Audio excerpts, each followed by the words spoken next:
Amin. Dalam biasa je. Okey. Syakir.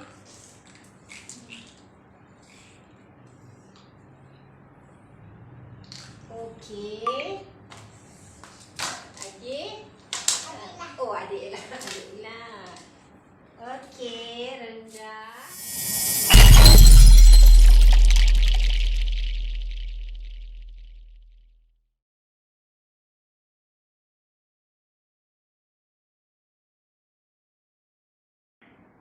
Assalamualaikum murid-murid. Kaifa halukum jami'an?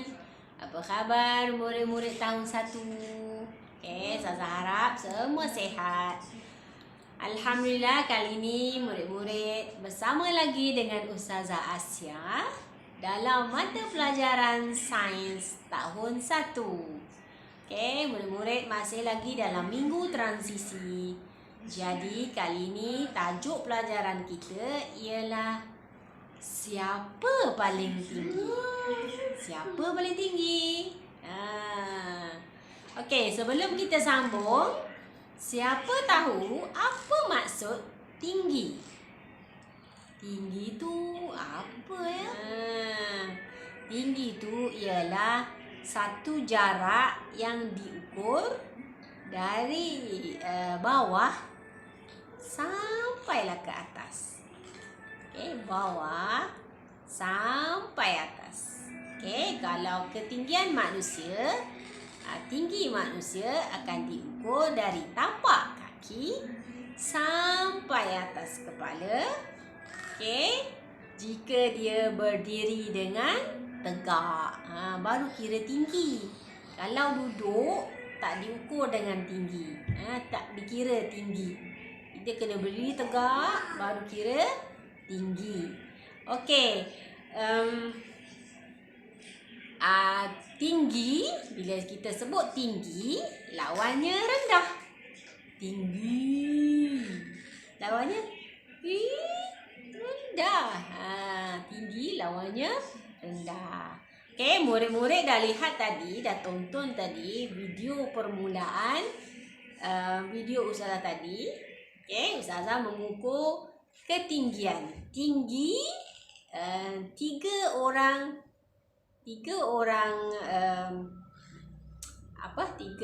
model Ustazah. Okey, ada yang tinggi, ada yang rendah, dan ada yang paling tinggi. Okey, berdasarkan kepada video tadi, murid-murid tahu tak siapakah yang paling tinggi? Tahu tak siapa paling tinggi? Dan siapakah yang paling rendah? Okey murid-murid, untuk mengukur ketinggian kita boleh gunakan beberapa alat pengukur. Okey, contohnya ialah pita pengukur dan juga pembaris. Okey, pembaris Ustazah ni panjang. Ukurannya 1 meter. Okey, 1 meter. Panjang 1 meter. Okey. Baik, Ustazah percaya murid-murid boleh memahami perbezaan ataupun boleh membezakan antara tinggi, okey, dan juga rendah. Baik, tugasannya untuk murid-murid ialah, okey, cuba murid-murid perhatikan ahli keluarga murid-murid sendiri. Okey, perhatikan siapakah yang paling tinggi. Okey, siapakah yang paling tinggi dalam keluarga? Mungkin juga ayah, mungkin juga ibu, ataupun mungkin juga abang ataupun kakak murid-murid. Okey? Dan perhatikan juga siapakah yang paling rendah. Okey, kalau ada tinggi, mestilah ada yang rendah. Tinggi lawannya rendah. Okey, perhatikan siapakah yang paling rendah dalam ahli keluarga murid-murid.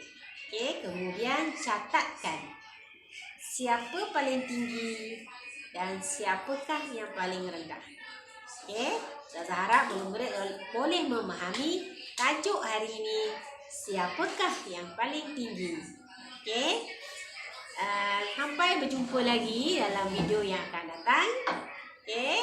InsyaAllah Ustazah harap semua murid dapat memahami dan boleh melakukan latihan dengan